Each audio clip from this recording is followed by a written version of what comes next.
Ladies and gentlemen, welcome to the Sledgehammers in the Office podcast, where we celebrate the heavy hitters on the job site and in the office. Today, I'm joined by Joseph Morris. What are we drinking, sir? Some Calypso sugar-free strawberry lemonade. Ooh, nice. And as always, our Shamrock Farms chocolate milk, because we're trying to pursue an endorsement by them that we'll be capturing down the road. Usually we have our weekly show where we hang out and talk together about construction and real estate, and occasionally we have guests on our show to pick their brains about what they do. So today we have Chris and Hannah Null. Welcome to the show. Thank you. Thank you. Absolutely. Excited to be here. So we usually jump right in with what's your previous work experience and what do you do currently. So if you can kind of tell us about, if you want to start with what you do currently, what kind of brought you to that point. Either way, we kind of hand it off to you from there as far as what all that looks like. I'll jump in. Basically, my entire adult life has been the same job. I guess in college, I started doing nutrition clinically and then did outpatient and then basically moved into my own practice. So it's pretty much been 7 years solidly. Before that was like croissant shop worker, and I did a thrift store, which was fantastic, out in Tempe. Weirdest people that come in, but it was really fun. So a lot of people jobs. And do you want me to go into detail on my business? Yes, please, Okay. just so people know what you do. So I'm a nutrition coach. I basically work with all groups of different people, from sports nutrition to performance to weight loss, medical cases, so diabetes, renal failure, and give them meal plans, give them nutrition coaching, macros, depending on what level of need that they have. And it's kind of like a discovery of taking all these parts of the person and figuring out what that individual need with the lifestyle that they have, and it's really very rewarding. Awesome. All right, Chris. I kind of dug into your, is it the little biography thing that you got linked to your Instagram, and I was like, this dude is doing a lot of stuff right now. Yeah, right now, which is kind of ironic because I would say for most of my adult life, I've definitely struggled like trying to figure out what it is I wanted to do. I went to college and I was there for a year, dropped out, moved back up home. This is when I was living in Dallas, and then just kind of started working in the service industry, doing pretty much anything you can imagine, from working at a Smoothie King to working at a Sonic. And then funnily enough, I actually streamed video games for a living for like 2.5 years. So that was an interesting journey. Moved out to Phoenix, started working at Starbucks, and then that kind of led into the whole coaching, CrossFit pursuit, I would say. I've been doing that for 5-6 years now. And now photography, which I'd say this is a newfound passion. It's definitely, I've been blessed as far as what has happened, especially in relationship to how long I've been doing photography, in pretty much every sense, whether it's shooting the Super Bowl or getting the opportunity to shoot houses like I do now, which is kind of, the main source of income for me these days. So, but yeah. Cool. What is the correlation between those jobs? Because that's a pretty broad field. Like in photography specifically? Like if everything you've come from, everything you've done, like what got you from one step to the next? So when I moved out here, I really had no idea what I wanted to do. I actually, my aunt, when I was in high school, tried to get me to do CrossFit probably 400,000 times. And I was somebody who's really into bodybuilding, and I would always joke, I'm not doing the fake pull-ups, I'm not doing the, all the crazy stuff, I'm not going to get myself hurt. And then I was in a long-term relationship actually, and that ended, and I hadn't worked out for a few years. And so I kind of started working out again, and I watched the games in 2017, and I was like, that's what I want to do. I was like, I want to go to the CrossFit Games. So I started working out at my apartment gym, and that kind of like got me into the CrossFit realm as far as like wanting to pursue it. And then I was working out at Seoul CrossFit. I was doing the Olympic lifting classes, and the owner at that gym approached me with a job opportunity. He said he was going to have me clean the gym. He appreciated the work ethic I had when I was at the gym. He wanted me to clean the gym. He would pay me for cleaning the gym, and I would get a free membership. And y'all know, well, you know, like CrossFit gym memberships are, you know, not cheap particularly. No, Be a cheap it's a car car payment. payment. Yeah, it's like it's not particularly something to you know, Starbucks. scoff at. Yeah, especially when I'm, you know, grinding away at Starbucks for $11 an hour. So I started doing that, and then that's when I decided I was like, I want to be a coach, and that one pushed me to kind of pursue that. And I approached Lance with the idea. That was the owner of the gym, and he was like, yeah, I love it. He's like, go get your level 1. And I was like, oh, okay. And so I signed up for a level 1 that was at Goodyear Mhm. at Fury. Mm-hmm. And I paid the late registration because when I made the decision, it was in 2 weeks. And so I like studied, went, and yeah, I still remember opening the email with my test results. I opened the email and then I threw my phone on the bed because I didn't want to see the answer. I had to look. And she wasn't even there. Yeah, you wouldn't look until Yeah. later. And then I looked at it and I screamed like a little girl and I passed. And so then I started coaching CrossFit and been doing CrossFit and been in that realm ever since. So it's kind of crazy. Gotcha. But, yeah. And then where did the two of you meet along the way? So Rich met online. My friend set me up on a date, and she said I had to. Well, she actually found like on Tinder, like swiped with a bunch of people, Nice. and she's like, you have to choose one person to message because she set me up on these terrible dates, and I was like, this is horrible. I'm not doing it again. She goes, one more, but you have to message them. She's like, find something in common, and he's like, got CrossFit in there, and I thought I was a CrossFitter. Truly, I don't know what I was doing. I didn't know how to do a power clean. Yeah, that's a whole different story. But I messaged him because he had CrossFit in his like picture and bio, and then we went out for lunch, and it was an actual lunch like where he paid for the date, and he was really nice and respectful, and very different experience. So the rest is history. It's because I'm from Texas. That's why. Yeah, the part out in Arizona is a little low. Yeah. I don't think he knew what Tinder was really there for. So like. Yeah, I mean the funny thing about it is situationally how it all happened, because she's definitely leaving quite a few things out. No, not between us. That is exactly how that happened. But like from my side of things, I had moved out here, right? Didn't know anybody, so I downloaded Tinder for Tinder reasons. You boys know, and then I started working at Starbucks. And I actually became really close friends with my buddy Caleb, who was actually in her wedding. He was one of my groomsmen. He was the first real friend I made when I moved out to Phoenix, he's a really cool guy. Still lives here. He actually moved out to California for a while. But anyway, we started going out. We would go out to Mill. We would go to the Q Club. We'd shoot pool on like Tuesday nights and this, that, other. And I would say my lack of confidence at that point is definitely what probably led to us meeting in a sense, because I re-downloaded Tinder. I had deleted it. So I was like, oh, I made a friend, and like we're going out to the bars and like this, that, and the other, but I wasn't gonna approach anybody. So I re-downloaded Tinder, and I was 23 at the time, and you can like set, I don't know if you guys know, but you can like set your age range and like all this, that, the other. I was like, I'm gonna set it to 21 because I ain't trying to deal with a child. And I was like, and I also want this girl to be able to like come out with us kind of thing. I wasn't just trying to like get with some 18-year-old chick type. I was a little more respectful than that. But I set up my thing, and Caleb was like, no, don't do it, dude. And I was like, I'm going to do it, whatever. I was like, you know what? I won't message anybody first. I was like, these girls can message me. And I swear that's exactly how it happened.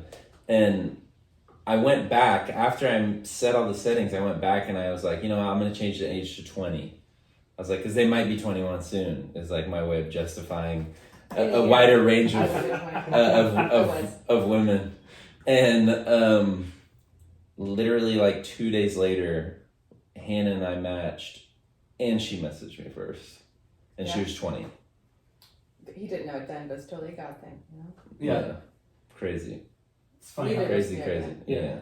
That's pretty crazy circumstances. Crazy. The way it went down, that sounds pretty phenomenal. Yeah. Like when we met, like, and dude, boys, I thought she was catfishing the hell out of me.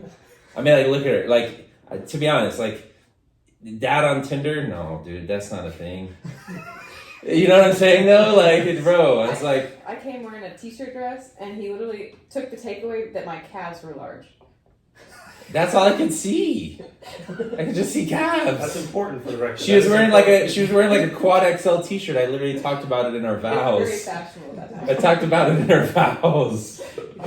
Have you guys seen the movie R.I.P.D.? No. It's so these cops basically die, and they're supposed to be tracking down undead people on Earth. Okay. And one of them is from the 1800s, and his thing is ankles, because he'll be like, look at the ankles on that thing. And the guy with him is like, really, that's what does it for you? He's like, women in my day dressed a lot more conservatively, so that's what we got to see. The ankles. That was the turn off.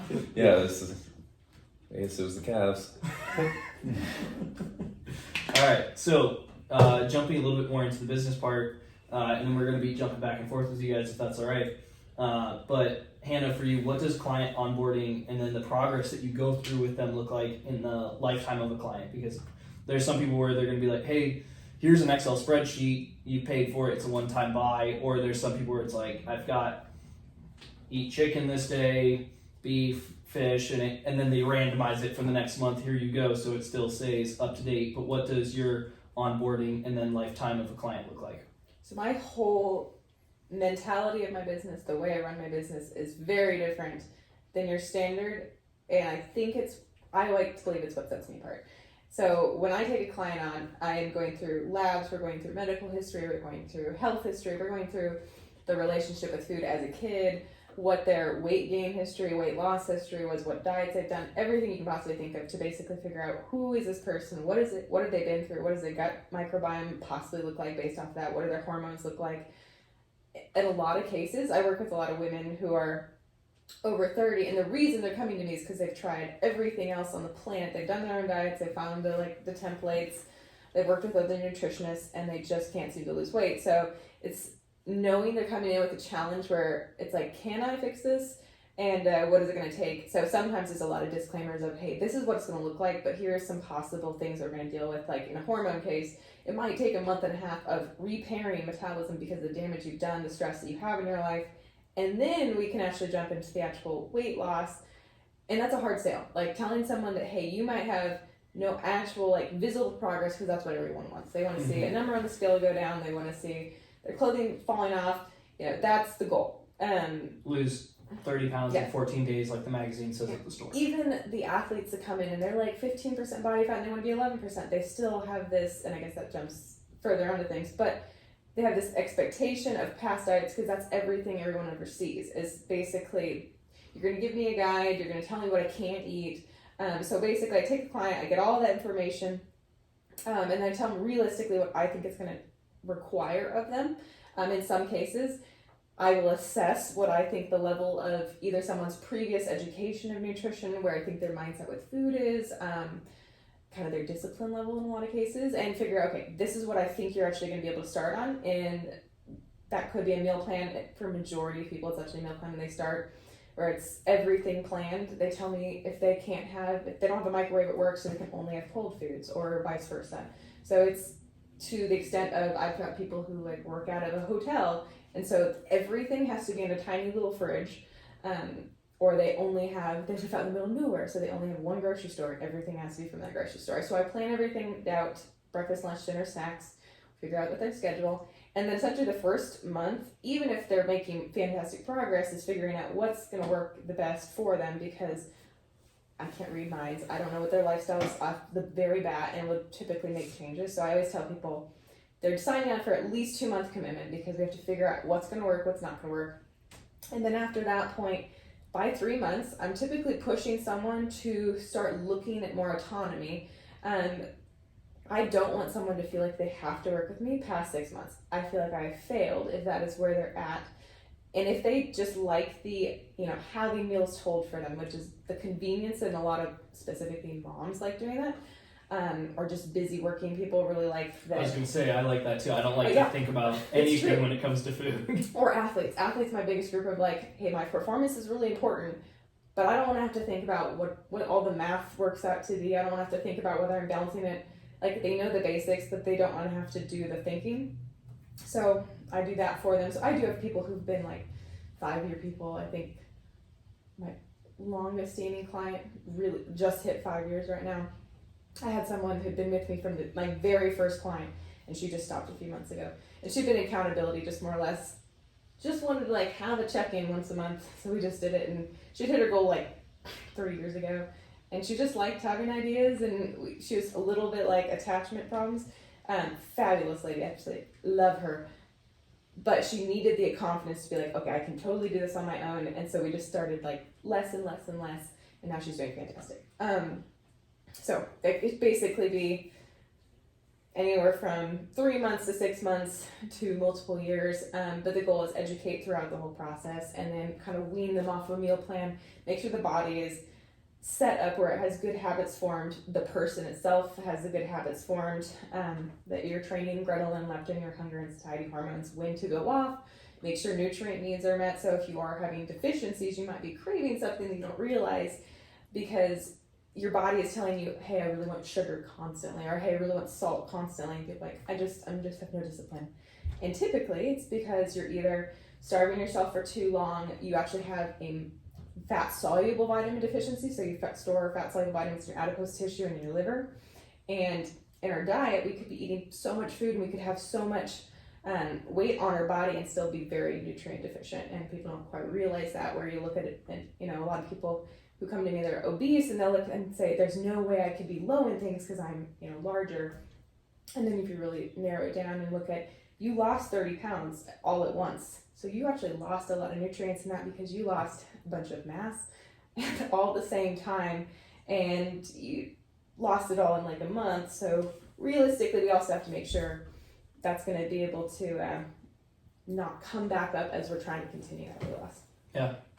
The first time I feel like I was really exposed to the micronutrient part of it was through Stan Efforting and his vertical diet and everything with that. And because I don't know if you've seen what he's done, but a lot of that for me was realizing, okay, like, no, we need to make sure you have all the micronutrients first, and whether you want to bulk or cut, that those are the prime objective in all of this, otherwise you're screwed. Yes, that's why my business is called Inside Out Nutrition. The goal is to figure out who is this person on the inside.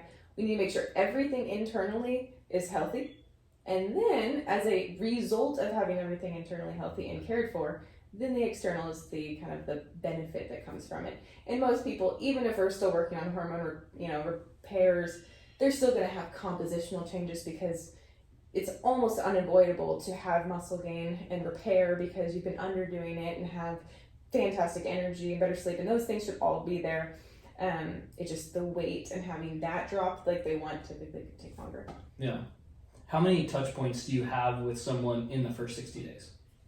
I always say 2 weeks after so we do a consult, I send them an email, we get started, I make sure they don't have any questions before they start. So they have everything, so there might be, in some cases, for someone, 2 texts, and then for someone else could be 3 calls. And just real quickly, how to use the app. And typically, younger generation, they're like 1 text and they're good because it's an app. You got people over 50, now we got 3 calls. And there's nothing wrong with that. Some people, in some cases, I don't even use an app. I just create a PDF because I'm like, this will work for you, and we're not even gonna mess with it.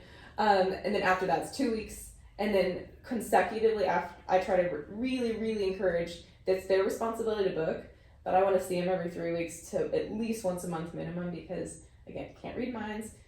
If you push off too much past that, life gets ahead of you, and then they kind of make excuses or kind of get distracted and, pull the reins in and type of thing. Yeah. And then obviously text them once a week, and I make sure I get their weight. So we got weight check-ins, and they know they have access to text me, which I've now set some boundaries only because I was answering constantly, and I get maybe 80 to 150 a day, and it's a lot.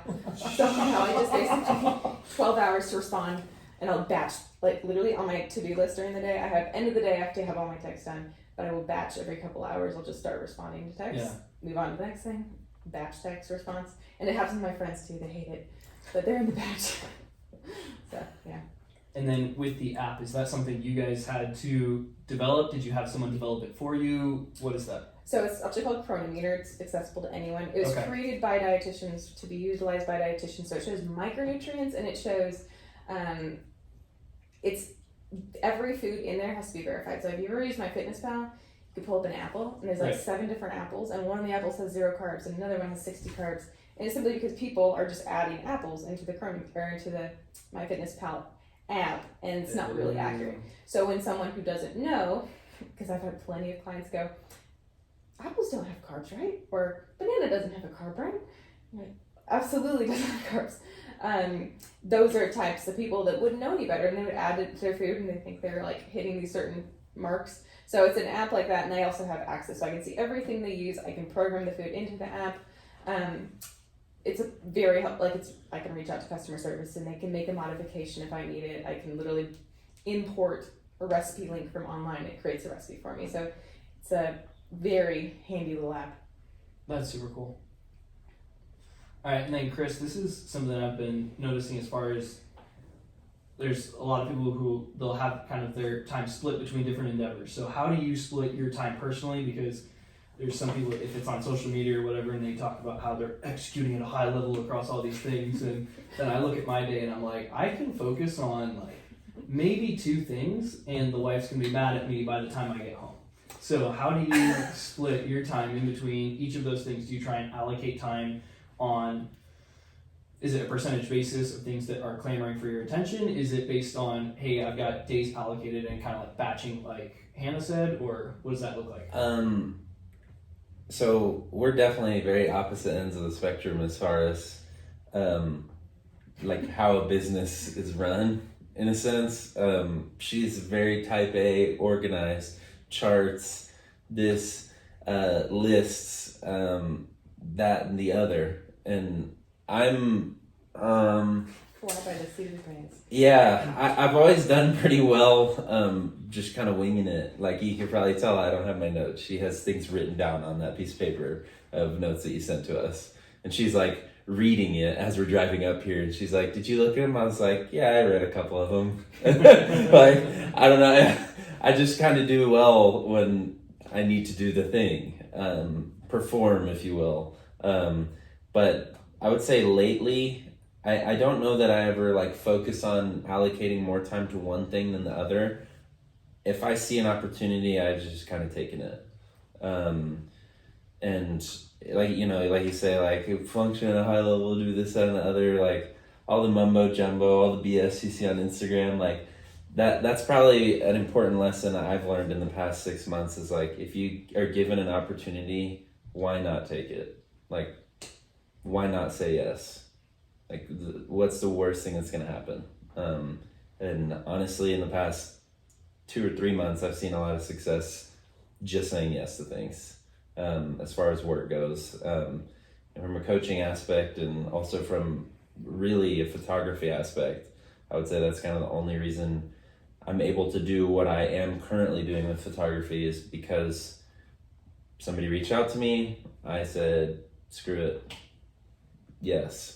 And I reached out, and now I feel blessed by the opportunities that I've been given. So, no specific time. Like I don't block out certain things for my day. Like I just do what needs to be done, dude. A little bit less engagement between you and customers. So you're probably talking to one guy for something you're going to do for a couple of days, or? Yeah. So I have one-on-one clients. I have a lot of really cool clients that I work with, and I have like my coaching schedule. So I coach the classes that I need to coach, and like this week I switched up with another coach because I had something come up, and really I just kind of make it work. As far as the like discussion that happens between me and like clients, I would say as far as photography goes is I work with a rental management company, and they send me work orders and I shoot them. He'll literally randomly be like, "Oh, we're shooting a house tomorrow." That you just got in Yeah, the evening, and like, typically how yeah, if I have the time available, if I'm like, I've got an hour and 45 minutes to shoot this house, I'm going to shoot it, and I'll edit it when I have the time to edit it. And usually I try to keep my turnaround time pretty quick. I would say customer service in every aspect of what I do, coaching, photography, I would say I know that I have probably the highest level of customer service that you could have. And that's where I see success. I value that. That's something I try to bring to the gym. I try to bring to my photography, because I would say at Starbucks is really where I learned that was as important as it is. These days you can tell I don't know if it's Starbucks changed or the world's changed, but when I was working at Starbucks, if you were at the drive-through window, you like had to talk to people. Like it's literally part of the job. Like if you did not talk to people, like you gotta prepare mentally when you go there. But that's the thing is like Starbucks was all about making a connection, and like not to hate on Starbucks because outside of a lot of other things wrong with their company, that connection aspect isn't a thing anymore, and it taught me a lot. I always told Hannah, like, I would literally keep notes of, like Susan would come in and, I would talk to her at the window and I'd be like, "How are you doing, Susan?" And she's like, "Oh, like kids got a soccer game today." And I would try to make a point to remember next time Susan came through the drive-thru, "Susan, how was your kid's soccer game?" I didn't know you took notes. Yeah. I didn't think that. 100%. That was the only time I did. Outside that, I didn't take notes in high school. I didn't take notes in college. I have secondhand nerves for him. He'll have like clients with the remote, so he writes the workouts, and I've always wondered like, how do you just like I have 84 clients, so like for me to like do that, I think it's impossible. But even when he's had like a lot, when that was more of the majority of his business, it was like one like rare occasions he would just sit up and maybe like, "I forgot." And he would do that person, but it almost never happened, and I don't really know how. I do envy that ability. Are you a big point and shoot kind of person where if it's someone who says, "Hey, we've got a new property for you to go shoot," it's like, cool, it goes on the calendar right here, go do it type of a thing, so that it takes away a lot Yeah, it of doesn't that? make it to the calendar. Like let's see. Here you go. Let me pull up an email. But do you get what I mean though? Like as far Yes. as like Yes. someone's Exactly gonna text you what tonight, happens. be like, "Hey, can you shoot this?" And you're Yes. like, "Yeah, I can get it done tomorrow," just so that it's almost like the checklist just always stays checked off. Because I feel like I'm in the same boat with you, probably not as efficient in keeping track of everything, but if things go on the list, it's like, okay, I know it's on the list, I need to save it for later, but it can get missed. Whereas I know that I'm operating at great efficiency when I create a list and just check it all off immediately. Yeah. So it almost seems like As you it have the comes, list and we work through it, and you're more, I get a list and it's just, there goes the item and get rid of it because I accomplished it. I correlate with that too, which is the funny part, because when you send me something that's like, "Hey, we're gonna go do this job, we're hanging doors," whatever it is, it's like, "Okay, Saturday, I'm busy." I don't remember what I'm doing until you say, "Hey, are you ready?" I'm like, "Oh yeah, I'm doing Saturday." Yeah, like for me, like this example, like I get a text from one of the ladies that I work with, and or an email. It says, "Chris, please see attached." It's a work order. My response is within like 10 minutes. And I'm like, I can knock this guy out on Thursday and have deliverables to you same day. And I don't put it on my calendar or nothing. I'm just going to remember that. And I did. I shot that this morning. That I have one more photo to edit, and I'm going to send it to her after this. So, question about the business side of things, more or less just kind of practice. What do you do with ceiling fans during shoots? Oh, you definitely turn them off. There we go. Yeah, that's how you know this guy's good. Do not. Whoa. People that leave ceiling fans on to take pictures of homes, they need to stop. That one's for you, Mason. Oh boy, I don't want to step on any toes. No. He's a realtor that he's the guy I met through the real estate team here, and so he's the third guy that we get together weekly. Okay. So when every once in a while we'll go through a house that's on Zillow or whatever. Yeah. one of them, he was like, "Look at these guys' photos. The fan's still on. What a rookie!" Like just starts ripping this guy. Yeah, no, you don't. You definitely don't want to leave the fan on. That's a big time rookie mistake. And I mean, there are rooms where you don't even want to have lights on. It just kind of depends on if you're shooting the superior way or if you're doing HDR. It depends. Superior way is flambient, and that's like using flash ambient light to get like the highest quality photo.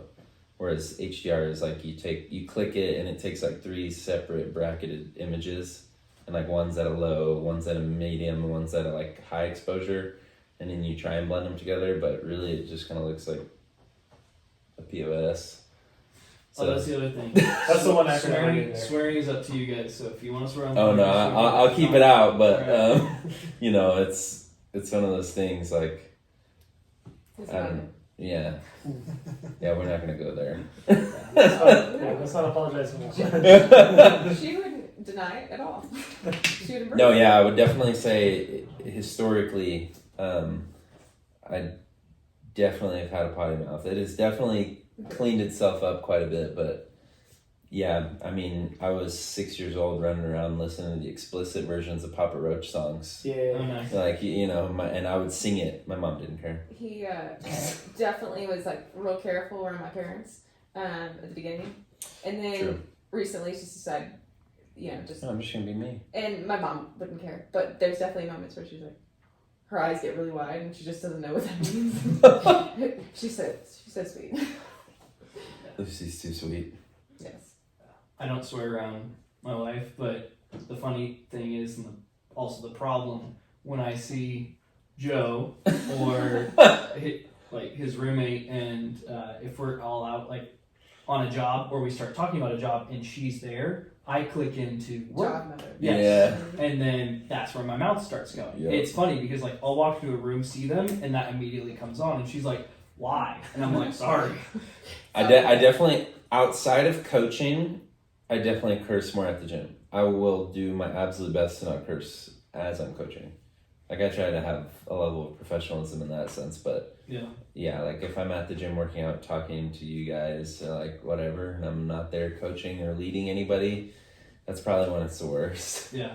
All right. Speaking about the professionalism, though, there's a big difference between shooting rental houses and shooting the Super Bowl. So, were you there shooting the inside of the building for the Super Bowl, or was this actual like player photography? And So- how that happened? I would have loved for it to have been player photography, and for the sake of my clients, they run a catering business, great catering business, incredible people, 2 of the nicest people you will ever meet in your entire life. Urban Phoenix if you're in Arizona. Yeah, two of the most genuine, kind, like believe in you kind of people that you could ever meet. And this was when I was really like getting into photography, and so they got the catering gig for the entire media staff of NFL Films for the Super Bowl. And I think that was like one of the largest catering contracts in Arizona of all time. And so they ask me all the time, like I do work with them too, like, you know, I more things that I, you know, have my feet dipped into, I guess. Like I'll go serve with them. Like I'll put on my nice black clothes and I'll go serve at a bar mitzvah that they're catering. You know, it's Going back to almost like the yes man. Yeah, exactly. You know, like if I feel the need to take an opportunity, which is usually most of the time, I just go for it. Because why not? You know, if I'm not really doing anything better, I don't see any reason not to. But anyway, so I was doing serving with them there, and they would encourage me to bring my camera and take pictures on a few of the days, like that they would make really nice food. And that's the cool thing is they made different menu. Like these people are getting so pampered. Holy crap. Like these people have no idea how thankful they should be for the food that they're receiving, which, you know, like the CEO of NFL Films literally told Carrie, like, hey, this is the best food since I've been working in the NFL that I think I've ever eaten in this circumstance. So I'm praying that they get the Super Bowl next year too, which is in Vegas, which would be cool because I would get to go to that too. Yeah. But long story short, I was doing some shooting for their business specifically there. And unbeknownst to them, I left our catering tent and I had some special credentials. And so I walked down where, if you guys have ever been to the Cardinal Stadium, there's a section that's like lower and it's like kind of at the back of the stadium, and it's where like all the RVs for like the film people park and all that stuff.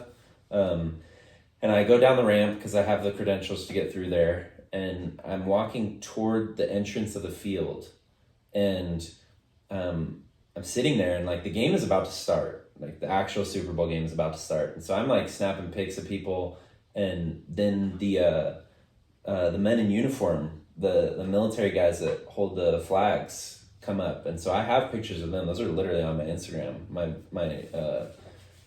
photography Instagram, and so that was like really, really cool.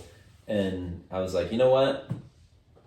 I'm gonna see if I can't just like finagle my way onto the field. And so I turn and I start walking toward the credential scanner, and they had this place so unlocked that one of the security guys that was standing in the area where like the guys that carrying the flags would walk onto the field, literally saw me take one step toward the scanner and looked at me like this. He said, "Nope." And he pointed the other way, and I was like, damn. I was like, that I tried. But no, realistically, like, it sounds really incredible experience. I don't want to underplay it whatsoever. Like, once in a lifetime, most people won't even get to work the Super Bowl if they're begging to volunteer it. So blessed to have had that opportunity, but it sounds a lot cooler when I write that I was a photographer at the Super Bowl than when I tell the story surrounding it. So I was this close to the field. yeah, literally, dude, I could see the green, What's but your fair away? I couldn't get on it, unfortunately. But you know, again, it's really cool. Like, I have those memories, and like I got a picture of like the big screen that was on the field from where I was standing, and again, I got like, it's cool. Like, you know, I'm sure there are plenty of photographers who have been shooting way longer than me that can't say they've been taking pictures at the Super Bowl. So yeah, it's something that I just feel incredibly lucky to have done. But yeah, that's kind of the Super Bowl story. Gotcha. How do you guys set up your businesses then as far as for taxes? Because you've got several different things going on, and then you've got the nutrition business. So do you guys, I guess I'll phrase it this way to see if there's kind of two questions here. Do you guys have crossover in regards to taking care of the nutrition side for someone, and then also taking care of some of the personal training for that same person? But then also on the business side, is there any crossover with that to try and say, hey, we hold it under a single LLC? Is it 1099 for everything? That seems like it could get messy. Yeah, so I do our tax. Well, my CPA is taxes. Let's not give me credit. I check it over and I go through all the questions, and it's a lot to pull together. This last tax season was terrible because we had a rental home, and we definitely sold it at a loss, and it was Airbnb experience. Learned a lot of lessons. Took a massive loss. So what I did, and it was technically LLCs in both our names. So I used that to basically offset some of my income, but then I also pulled some so. In the past, he's done furthered education, like certifications, that type of thing, and I will put that type of learning that I would pay for onto my credit, business. Sounds really illegal. I'm talking about this out loud. But my CPA said it's fine. So I will put more write-offs that may not fully pertain to my business, but are also in relation to, I have clients who work with both him and myself, and so his education, or I'll go toward a contractor's education, because for my employees, if I've done furthered education for them, then that's kind of lumped into that. So it's kind of a messy thing where I'll pull some things. This would be really your first, because he was W-2, that's last tax season. So yeah, this would be, when we were living in Texas. Yeah. So we'll see. I Right. don't know. It's going to be a mess. Maybe Hopefully we'll just lump it all into one. This is the His person LLC. who won't look at it until the day before it's due, and this is the person who's gonna have all the lists, and she's worried about it, and I'm not. Yeah, because you haven't done taxes. This is a good time. I wait feel a like second. okay, here, really Okay, quick. This is a really good time to mention. We like to play this game called Yes. Minecraft. Yes, we You do. guys are familiar with that? Oh yeah. Yeah. So a lot of things You that we play talk it a about. lot, right? Yeah, we play it all the time. And It's great. everything that you've talked about in the last 5 minutes was all in how you play the game. Hypothetically, yeah, Minecraft. exactly. So like This there's is how you play in the game Minecraft, yeah. So a lot right? of hypothetical situations can get played out. in Because this game. if I come up with a terrible plan for domestic terror in Minecraft, Maybe we played a different game. no, that's the same no, one. it's the same game. The thing with build houses and like there's Yeah. little monsters. Yeah, there's all kinds of crazy things to do. It's like RPG based, but yeah. So in Minecraft, like I may have gotten a speeding ticket, hypothetically, kind of catch my drift there. Yeah. And you might be liable for it Hypothetically, in in Minecraft. Minecraft. Yeah. Yes, But in the real world, he's not. No, No, no. I get this. So if we ever start talking about things that we're like, have, Yeah. No, I catch your drift. okay, It took me a little bit there, but I got it. Yeah, I was along for the ride on that one because It's okay. I caught Sometimes the I'm a drift little immediately. slow. I'm actually sometimes very slow. Sometimes. In Minecraft. Yeah. There we go. It's okay. all right. So then, No, sometimes they'll tell a joke and I'll be like, Gotta process it. terrible. That's okay. Not a problem. But as far as tools that you guys use, especially you, because it sounds like you have the app going for you. What are the things you guys find yourself using as far as tools and kind of ways to organize things and go about regular activities with the businesses? I have a very extensive system. I have, Type A. yeah, something called Strap in. Monday.com. Honestly, fantastic. we're familiar with Yeah, Monday.com. Yep. It's got so many cool things. So I use it. The main reason I got into it was for when I started having employees, and I was like, how do I assign someone work without, making sure it doesn't get forgotten and everything's in the same place and they can submit PDFs, and it's awesome. So basically I just have, every time there's a new item, it just goes into depending on what the category is, if it's admin or client meal plans and it's designated or person, and then it'll have the due date in which it's due, and then each day, well, after the day prior, I write out what the next day is going to look like handwritten, because ADHD and dyslexia, and I have a whole system to make sure I can stay on track and don't get distracted, and so I handwrite it so I can see it, and then typically that list can keep expanding on and on and on. And then I also use an app called Textedly, which communicates with all my people, so I can send a mass text saying, hey, I'm going on vacation, I'm going to be gone from these days. I almost never do that. I never tell people, and then I just try to do it on vacation, but I'm working on it.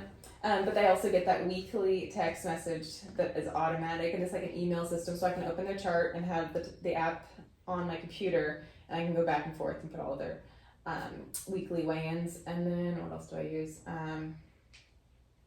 I use Acuity. That's all my scheduling. So if someone's in Washington versus Arizona, they can book with their time zone. That makes it super, super easy.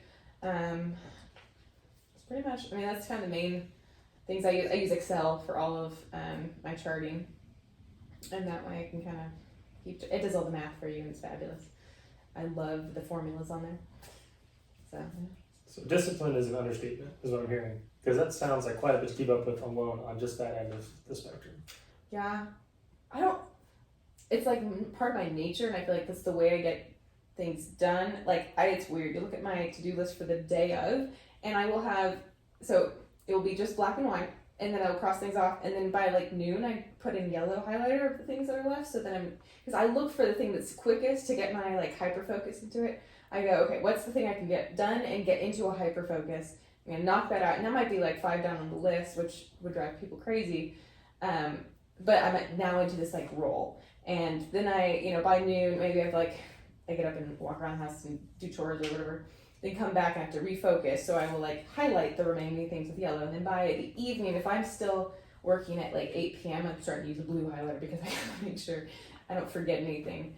When I get up from dinner to come back after I clean the kitchen and everything. So yeah, it's discipline, but then also I guess just the only way I'm gonna function and continue to maintain everything getting done. I feel like there's a marriage there though between for high performers, especially in the business sense, where it's like at a certain level, the gentleman who is the team lead for here, he's got a ton of listings going on, and he's the same way as far as he's type A, just super organized, but it's then that discipline too, because I feel like sometimes like at my best I can be type A, but it's sometimes also the discipline where I'll write a list, have it, and then I can start going and then just forget about it, and then by the end of the day I'm like, oh wait a minute. So the secret to that is you have no other choice. People are like, how do you get disciplined to finish these things? Like, I literally have no other choice. If I push it off one day, that next day is going to be 20 hours. So I better not miss anything. Like the weekends, the motivation to possibly have a weekend off, highly motivating. So yeah, you just can't push it next day. They don't have an option. Right on. Yeah, I like that. See, Fear. yeah. Interesting. No, but people also have What so is it that's always said in the Bible? Don't be afraid. Don't be afraid. But like someone's meal plan, they have I write 2 weeks at a time. So I promised my client that they're gonna have the next 2 weeks, 6 days before the current one is over, and they can look at any time. So I'm like, gosh, I cannot. If I'm 1 day late, I feel horrible. So I always put the due date 8 days early, just in case. Because life happens. Sometimes you do something and So I guess question for both of you then would be individually, how do you deal with when you have mounting work and it seems like it's getting to a point where, ooh, this volume is a little bit more than I think I can physically handle? Because obviously, yes, there's a point to, if I don't do something in a certain, like, if I'm not paying attention and diligent, that's one thing, but there's like for us in construction, we start opening stuff up and then we go, crap. So it's sometimes volume just defeats you as far as when you feel like you're getting to that point, how do you start to say and kind of readjust for how you're going to go forward? So I actually kind of took this whole thing. So I was working last summer, probably 75 hours a week. I didn't have a weekend. I would work when I woke up, time I went to bed. I have horses, so I would go out, but I typically went out maybe once or twice a week. Like it was nothing like what I have the ability to do now. And I actually took the choice to take a cut of how many people I would take on. So it was about 105 at that point, and it was unsustainable. And I decided that my quality of life and the ability to have, like, money is only going to take you so far. So I did take that choice, and the whole conversation of like scaling, that's kind of where I'm in the process of right now. But I took that, like, we're going to only put a cap. So I started putting a cap on how many people I'll take in a week. So I would, at one point I was having like average of 10 calls in a day, and a call is 30 minutes. So that's the majority of your day. And then you also have 8 hours of work on top of that. And it just kept, like, I kept pushing to the next day because I'd work till 10 o'clock at night, and then it still wouldn't be done, and then I'd be stressed about that.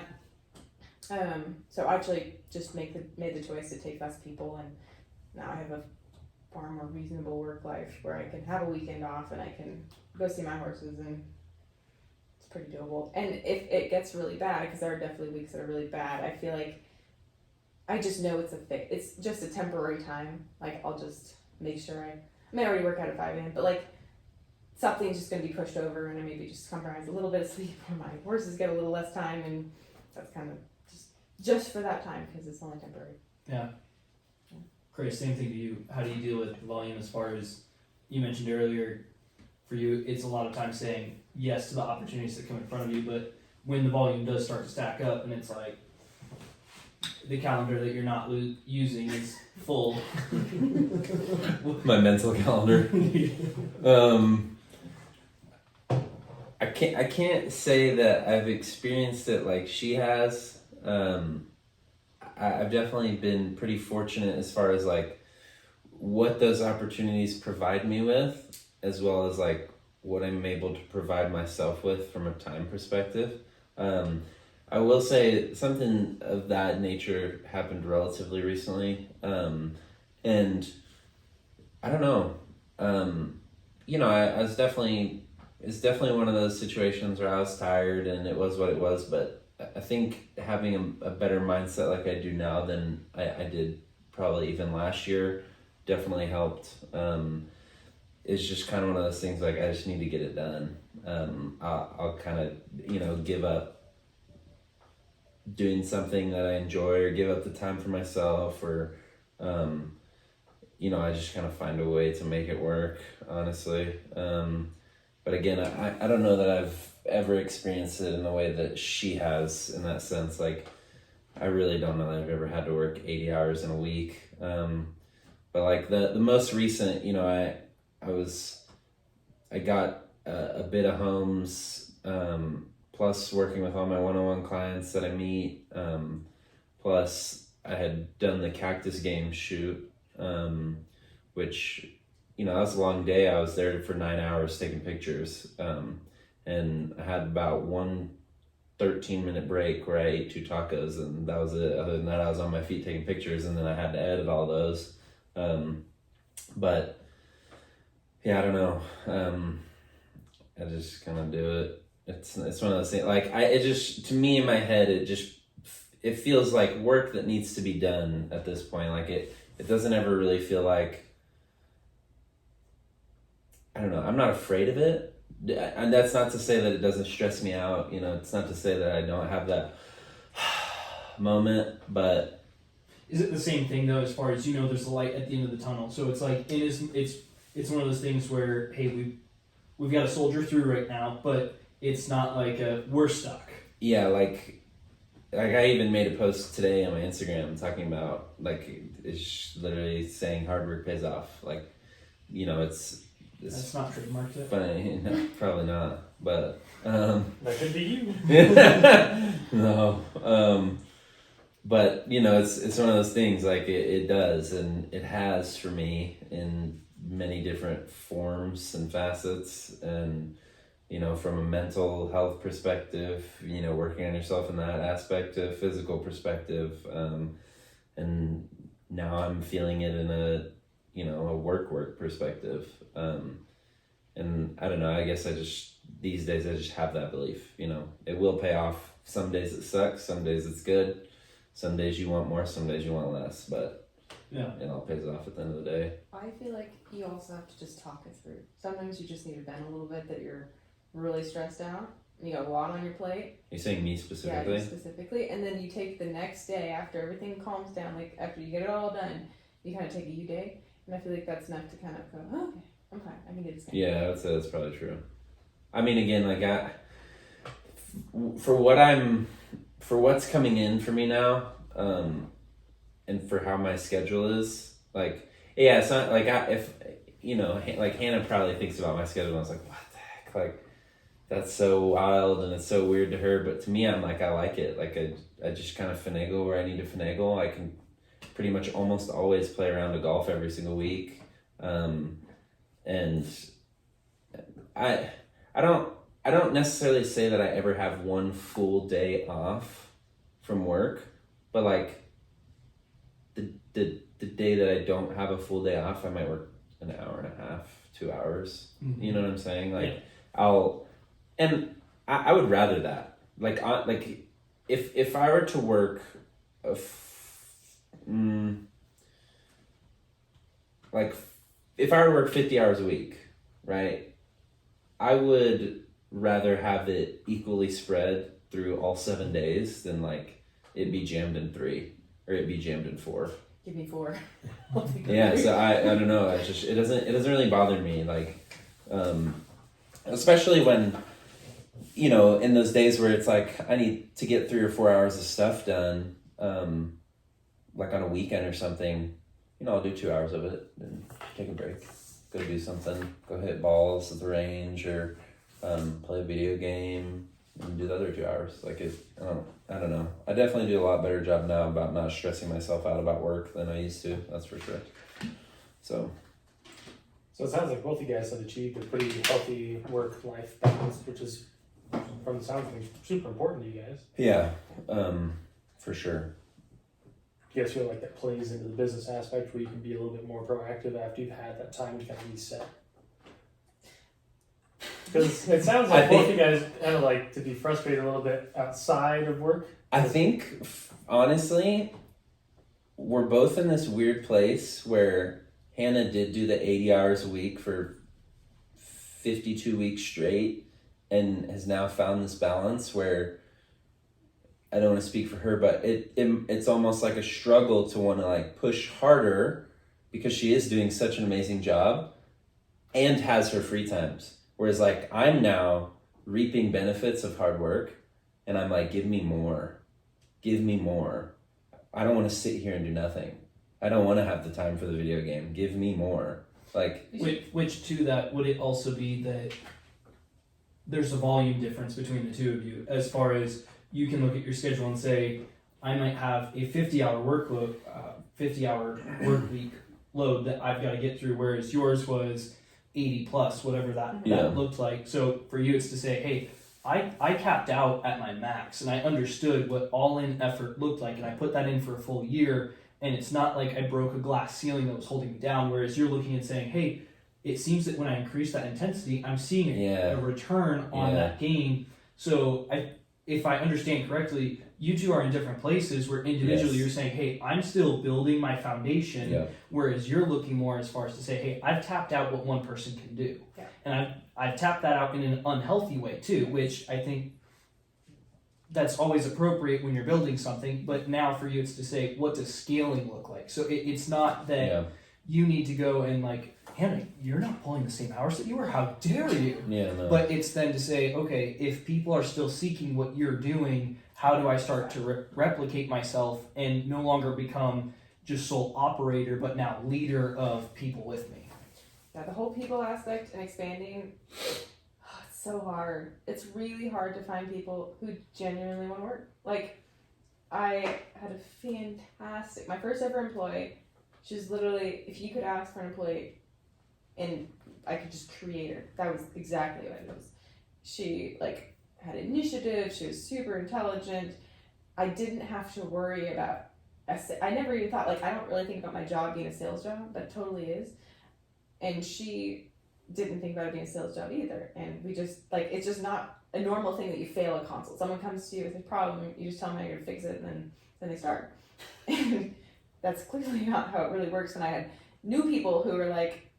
Failing consults, I'm like, I gave you 15 people, you get one client, I don't understand this. So that aspect of being able to scale and grow through employees, it's like I want to clone myself, not to say I'm like, not to sound prideful, but like I just essentially want what I can do and what I know, just in multiple versions, and then I want to be able to have the same clients, any client that comes to work with my company would have this client same experience. So that's what my whole goal was, and that's what I was working toward last year. So what I did a lot of is I wrote an entire 6-month education program with certification at the end, and I had quizzes and lectures, and it's very extensive, and I absolutely loved teaching it, and I did it with 6 people, and I need to probably start advertising that again. It's fatiguing mentally when you're like, I put so much into this person, and granted they pay for it, so I can't really complain, but the goal is to make someone who knows and feels confident what they're doing. You give them clients, and they have the ability to give that client the same experience they would with me or with Caitlin or anyone else who's working with me. And basically, I'm here to go. Let's just make sure what your goal for them and your plan for them is going to actually work. And if you need to throw back some ideas, like I'm here, we'll talk about it. I'll look over your stuff for the first 3 months because I'm OCD. And then you're on your own, and I'll just trust that, like, I'll just check in with you and see how your clients are doing every couple weeks. And then they gain a commission, and obviously I'm getting passive income because they're using my software, my programs, and I'm checking in with them. And that was the whole goal. And then Caitlin had a baby, and I was like, oh, there goes Caitlin. I love it. And she is homeschooling her youngest, or her oldest now, and it's wonderful, and I'm so happy for her. But it just like showed I got really spoiled because she was my first ever, and then the next 2 girls, fabulous in their own ways, and there's just parts to that where either the amount of work they wanted to put there wouldn't equal out. So if you want to make commission, you have to put the hours in, and so it's hard to find people who truly want to put a lot of work into it and who realize if you have the ability to earn commission, so you can make really as much as you want. But you just have to choose so many hours, and it's going to be harder at the beginning because you have to take the people on. You have to risk taking a consult that you may not be able to sell, and I need to teach how to sell a little bit better. So that would be my goal for scaling would be having a lot of people who do exactly what I do, and it's just a larger group of people, and I send them that way. The key would be most people, I only get people through word of mouth right now, so I need to expand beyond the word of mouth, because if someone's word of mouth, they want to work with me, and I'm like, you need to work with, this person, and they're like, well, I wasn't told her about her, I was told about you, so I need to figure out the social media. So I've reached out to someone, because I hate social media so much. It's like the bane of my existence. I cannot stand it. But I need to utilize it to be able to have a wider reach where I can go, okay, you know about my business, you know about my model, you don't really know me though, and I can send you to X, Y, and Z.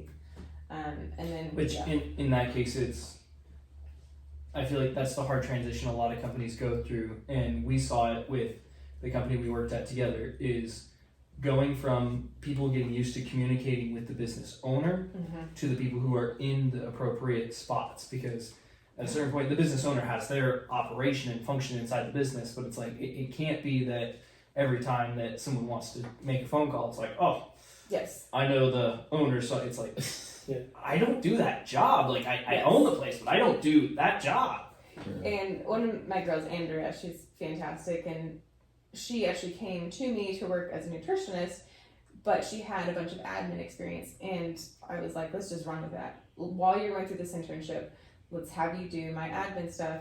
And she was able to optimize programs and systems in a way that I could never. She was able to do text, and she still will do work for me, but she still has a full-time job, and her husband wants her to focus on that, and that's like totally okay. But also love her, and would love her to continue, but that was something that was really beneficial, and it was a really good learning experience to go, okay, I can let go a little control, and she can do some things, and she did fantastic with them. And so when I go on vacations, like, she'll take over text messages or emails, and it's hard with the email thing or the text message thing, because you have to know to look at the chart, know what's going on, but for the most part, like, you can kind of get someone to fill those like basic roles. Yeah. I don't even know if I answered your question, but that's that long skill.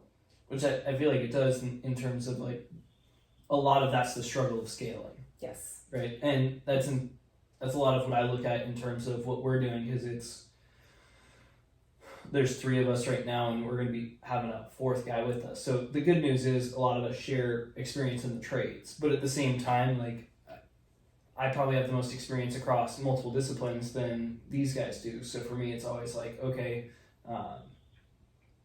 I can't do everything, and these guys are great as far as just like, hey, show me how to do it, and I'm willing to do the work. So it's, Yeah. I've gotten stupid lucky as far as meeting Joe and then Bobby, and then we've got this guy Caleb, but as far as to be like, they're willing to just put their heads down and work, and it's like, we all seem to know, like, all right, grab hammer, swing hammer, and So, yes.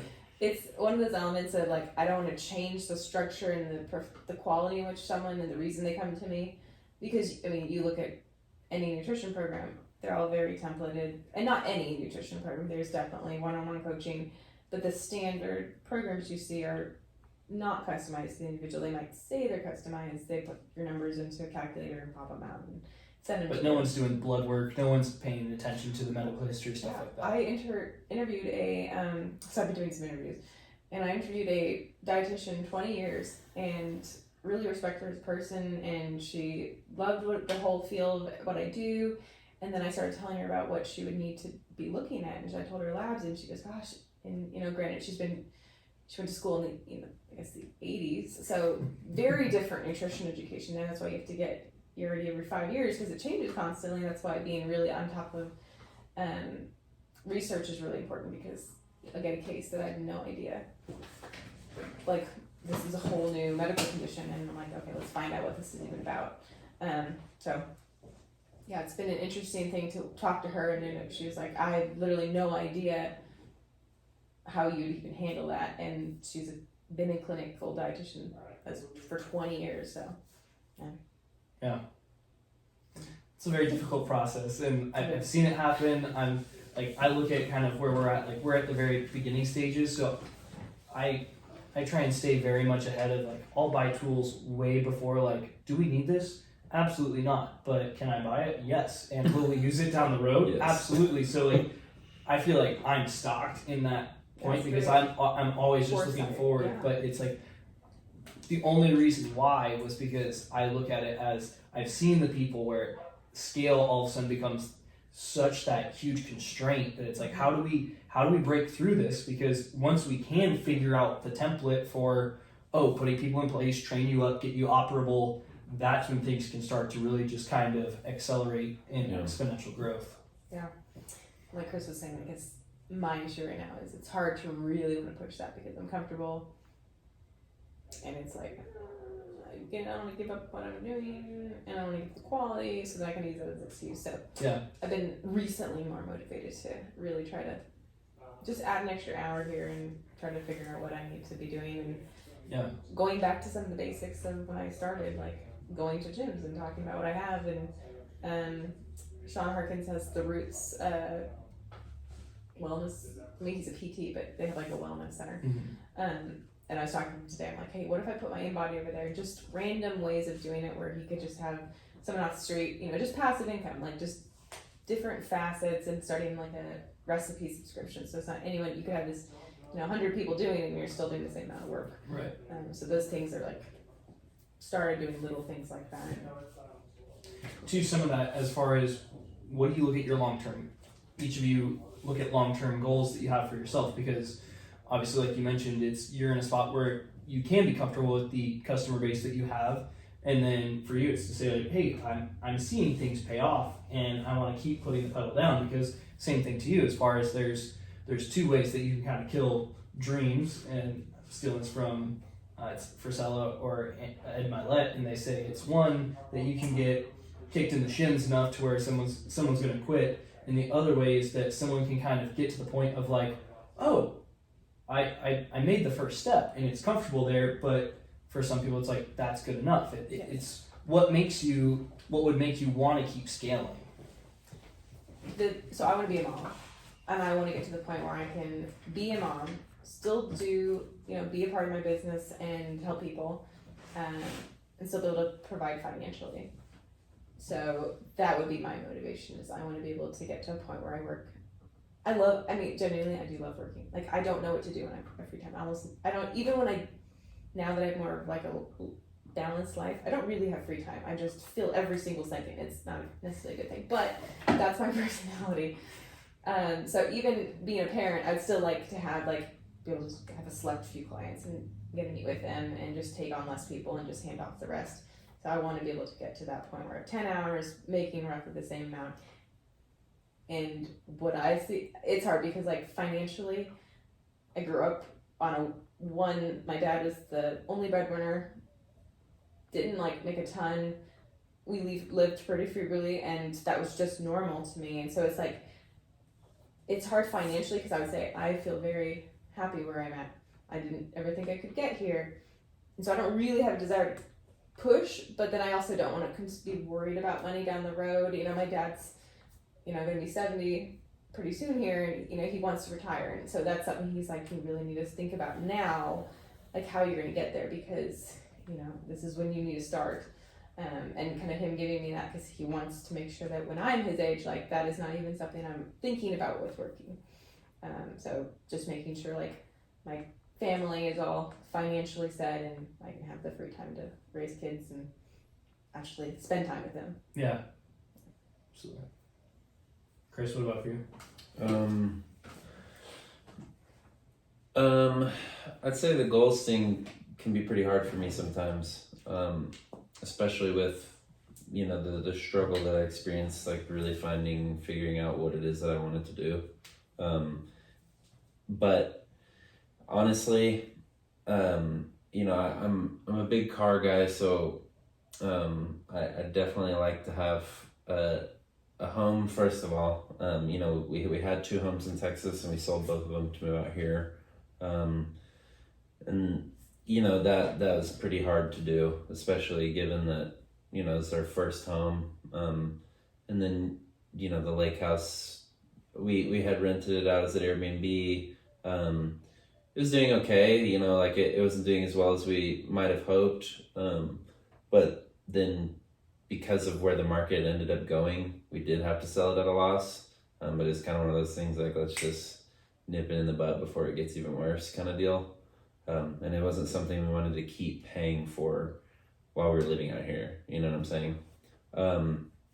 But yeah, I honestly want to be in a place where I don't ever have to think about what she's buying or what I'm buying and what the price is. You know, like, I don't know. I it's interesting because as far as like clothes go, or He buys them.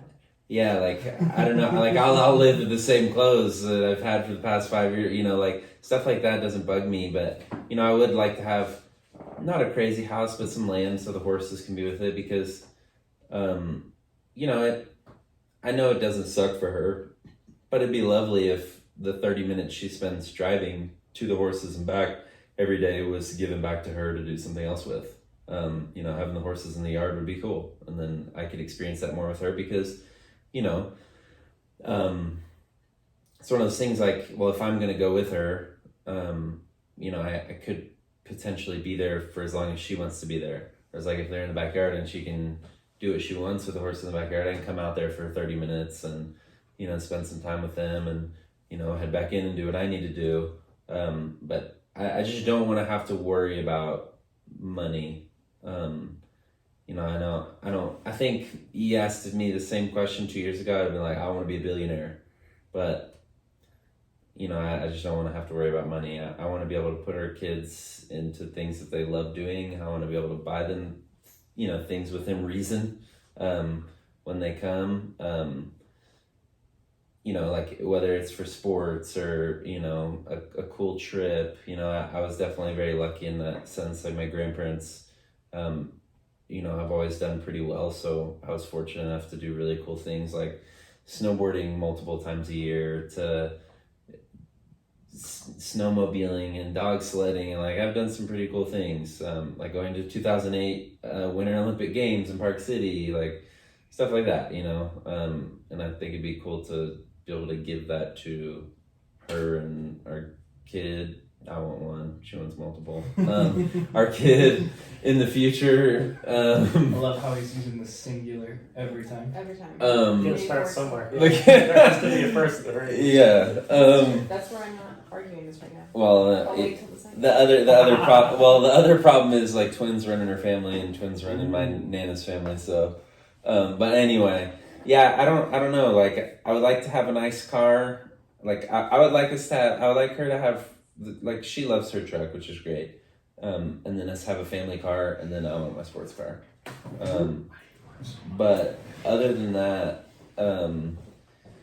yeah, I don't need anything fancy, dude. I don't feel like I need to like go out eat fancy restaurant every single night, or you know, like once a month. You know, that'd be cool. Yeah. Like go out to a nice steakhouse kind of deal. But So good, because we'd be fat. The way you eat out. whoa, Did the she- way I eat out. Yeah, we don't want to go into this because she's queen temptress when it comes to eating Oh. like crap. No, I love Talenti ice cream. And I work it into my calories at least once a week.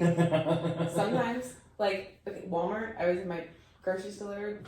Everyone hate on Walmart, but delivers and I don't have time to go.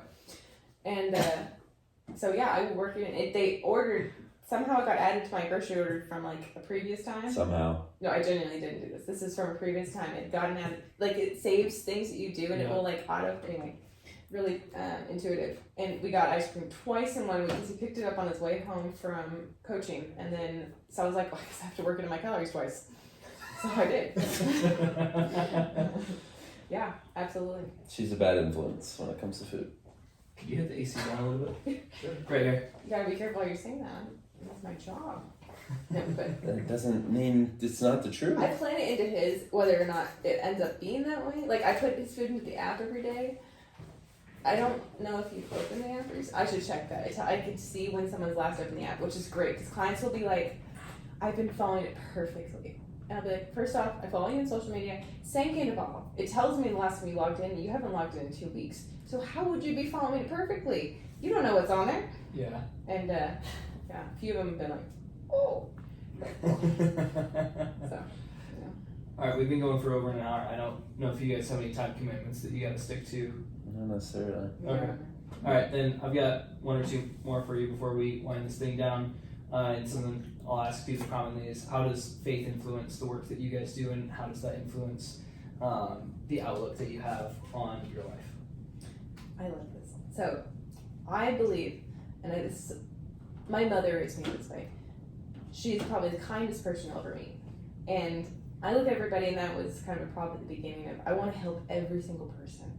And I used to do what now costs $450, like $65, but I just wanted to say yes to every single person, because every single person has a story, and every person is dealing with something. And so it's an opportunity that I have, that God has given me, that I get to be in someone's life in a very, very emotional way. In some cases, it's not as emotional, just like give them the tools. But to watch people's confidence change, to watch people have the ability to do things they were never able to do. I have one client, and she just, like, there are clients that can be frustrating. There are clients who are not in it mentally, or they're not ready to do it. But God still will give me these people that are like, okay, this is why you're doing. You're literally, this person is a completely different person, and the confidence and happiness, and just being really cheerful with them, because a lot of these people have really rough lives, and they get on their calls and you can see they're down, and I just feel like it's a chance to speak into their life and to benefit them and to encourage them. And they need to love where they're at, and they need to love who they are right now, and they need to be kind to themselves, and they need to learn to take care of themselves, because we are His temple, and if we're not taking care of it, like, He created us, and He created us perfectly, and we so often just completely disregard that. And body dysmorphia is such a huge thing, and I dealt with eating disorders throughout my entire childhood. And I remember just being so angry with God, because I walked away from Him for a time. I was just so angry that He would let all these things happen to me, and there was other things in that period.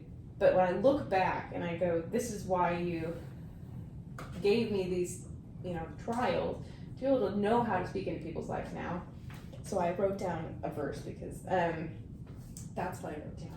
I can remember off the top of my head. But Ephesians 4:29 says, if each of you use whatever gift you have received to serve others as faithful stewards of God's grace in various forms.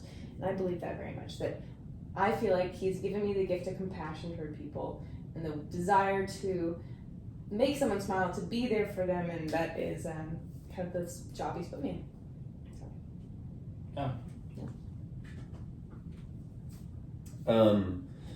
Yeah, I mean, this is a pretty interesting one for me, because it's not something that I've had much experience in as far as faith goes until, I'll be honest, relatively recently, which is kind of ironic because my name is Christian. And he used to hate it. He used to hate the okay. Christian. Oh, yeah, my name. I don't love that name.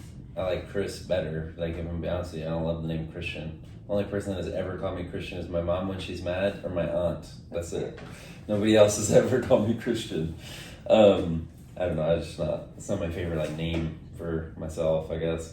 But I feel like there's always been some level of that in me, like, kind of piggybacking off what Hannah said, because I also feel like I've had a lot of compassion for people. I feel like it's definitely what's led me down the path that I've been down as far as coaching goes. I've had clients that want to go to the CrossFit Games, and in that sense they're easy to work with. I've had clients that want to go to CrossFit Games that are hard to work with. I have a client who's a quadriplegic, and he's the most positive man you will ever meet in your entire life about his condition. I've had the single mom teacher going through her divorce with two daughters who can't even afford what I'm giving her, and I begged the gym owner to help with that financial aspect for her, because I believed in her, and she would come to the gym and forget her shorts, and she would do the workout in jeans and a blouse. Like, she was just that kind of person. And I guess for me, it's seeing people actually have that change. And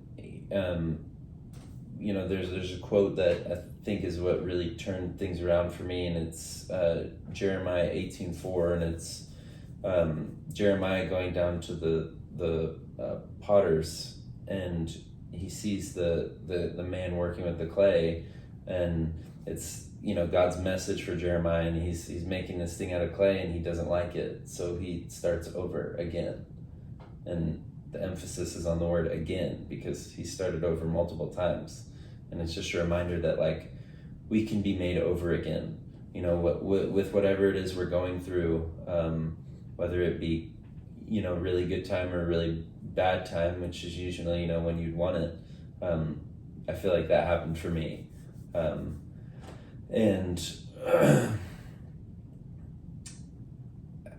I feel like everybody has the opportunity for that to happen to them. It doesn't really matter where you come from or where you've been, and if you asked me this a year ago, I would not have said that.